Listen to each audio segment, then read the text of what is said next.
Welcome to the Great American Epic, where we discuss The Walking Dead. As before, we'll pick up from where we were last time. This is the sixth and final part of the lecture, Rick and the Spiritual Climax.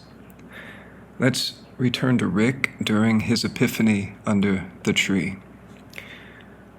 The rainbow colors wrought by the stained glass symbolize, of course, hope as they flicker over his face. We've seen Rick cry, tremble, and express what seemed like the entire range of human emotions. And yet, here's one we have not seen until now and will not see again: the cathartic expression of a paradigm-shifting transformation, not only of character, but of soul. Here is something more than the success of a political concept, Lockean just revolution in the name of natural rights. It is something also of a spiritual order, consistent with the political vision, but in excess of it as well. There are, in fact, two stained glass frames hanging from the tree.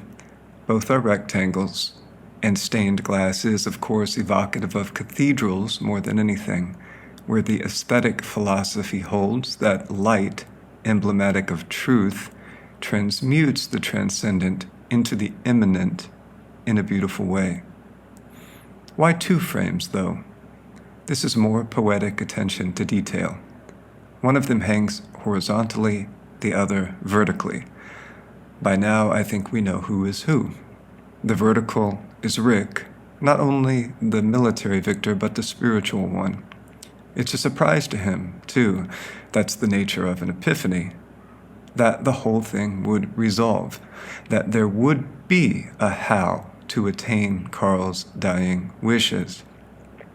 The horizontal stained glass, well, we don't know it in the moment, but retrospectively we see it's Negan. Horizontal because he has been defeated, but stained glass nevertheless because he too has a soul, which can too be turned right side up. Not before his time in prison and many other transformative experiences, but not impossible either. Notably, during the final battle, Negan no longer wore red, that emblem of Inferno. The poetics of his costume was no longer satanic.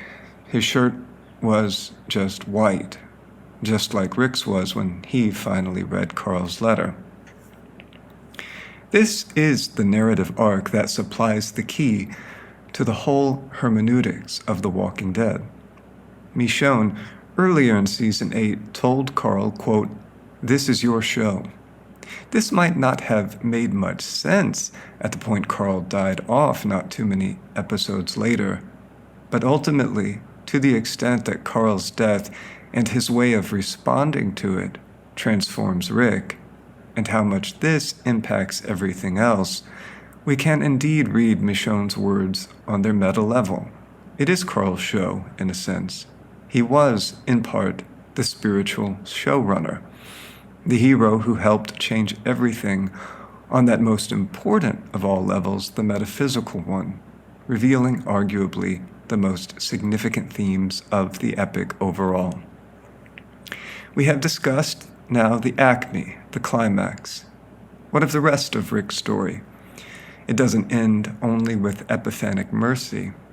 Rick's final few episodes in the beginning of Season 9 are characterized by faith and resolve, while it's his unenviable mission to reconcile the survivors of the war from both sides and unite them around building a new future, an anti-apocalypse, a post-apocalyptic world. The epic clinches itself as America's, shows its consciousness of itself as such, when, in the premiere of Season 9, Rick and other leaders travel to Washington, D.C., which has not been far away all this time. The war takes place in Virginia. The epic has moved from the initial Southern Gothic setting of Georgia upward toward the American capital, the upper limit of the South. In the opening of Season 9, the group goes, to be precise, to a museum in D.C., which seems to be the Smithsonian. The message is, Here is a chance at reformed regeneration. The group will gather useful historical artifacts in order to implement them in building the reformed, in both senses of the term, world. This is to be a more just world than the original American nation, which was founded not only on positive ideals, but also, as the epic knows, on negative realities. A conscience-compromising constitution legalizing slavery, the marginalization of women, theft from and extirpation of Native Americans, and that all just to start. A new, better America needs to deal with these metaphorical zombies which haunt the nation's history, all issues in the epic that could be looked at more closely in other lectures.